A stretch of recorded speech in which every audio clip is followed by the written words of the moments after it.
I'm right here in Berry County, Michigan. We got some beautiful, typical Michigan spring weather. Late March, still snow on the ground, but we have a really special plant here that I want to show you. This plant, you would think it's too cold, there's too much snow on the ground for a plant to be in bloom right now.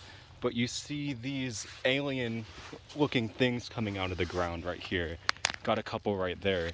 These are actually the flowers of a very special plant in the family Araceae, the aroid family. This is the blooms of eastern skunk cabbage, Sympalocarpus Foeditus. And these are honestly past full bloom. They're still blooming. They have this little hood protecting the inside here. And this, since they bloom so early, this hood acts as a protection for the little beetles and carrion insects that like to pollinate these. And inside here, we have this little cone-shaped flower that has male and female flowers in it. It releases pollen. It's thermogenic, so it actually can melt snow. It can be up to 30-40 degrees warmer inside here than outside where it's still snowing. And insects will come and they'll spend some time in here, hang out, probably attracted by the foul smell, hence skunk cabbage. And then they'll move on to another one, hopefully spread the pollen and fertilize them. And they bloom so early, there's not even any leaves coming out for this plant. They're incredible plants. They can grow to be very, very old, but no one knows exactly how old they can get, but they can live for hundreds of years. Just in the swamp. Amazing.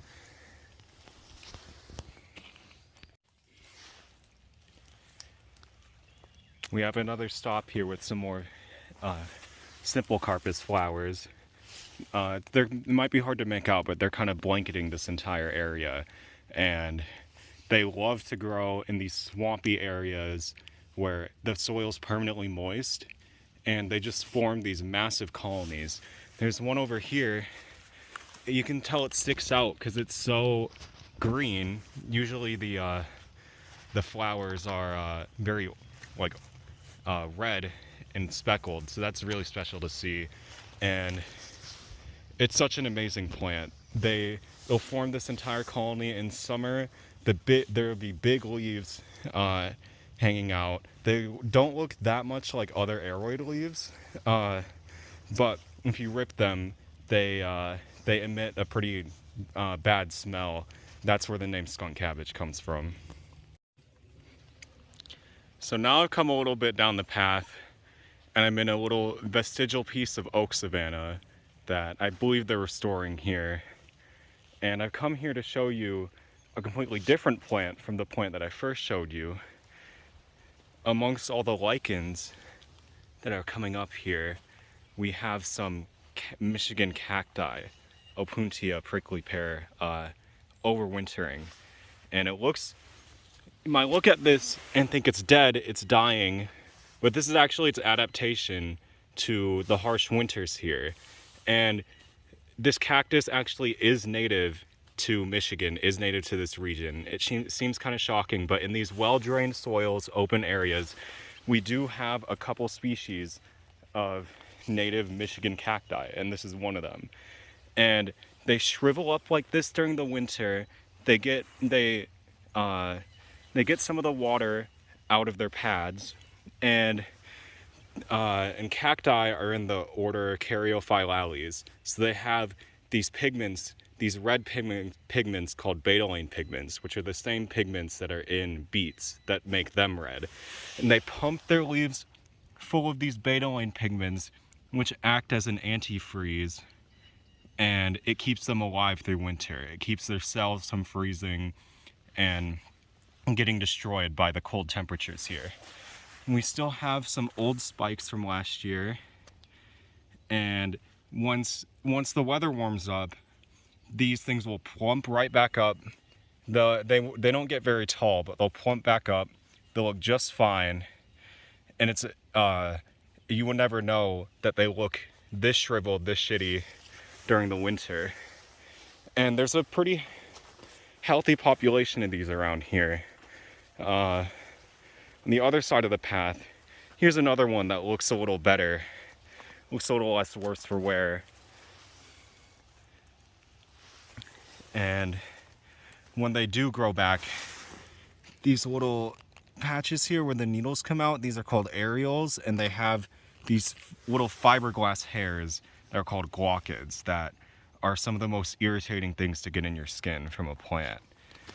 But because this area is relatively open, because they I think they do burns here, and because the soil is so well drained, we can get native cacti growing here.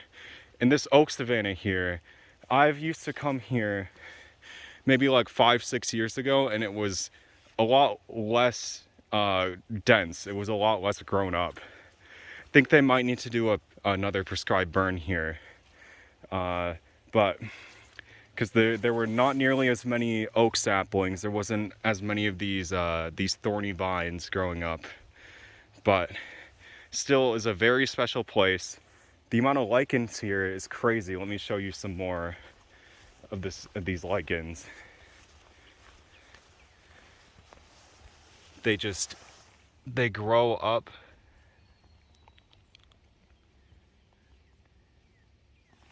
must have good air quality here for them to grow like this in this density.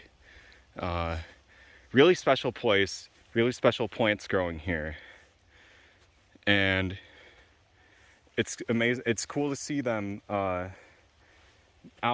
overwintering. If there wasn't snow, you'd be able to see them all winter. Got another one right here, and I know there's some other cool prairie species that come up here, but they're not going to be up this early in the year. They're going to be sprouting sometime soon in probably April, May, which I might have to come back here and show you guys.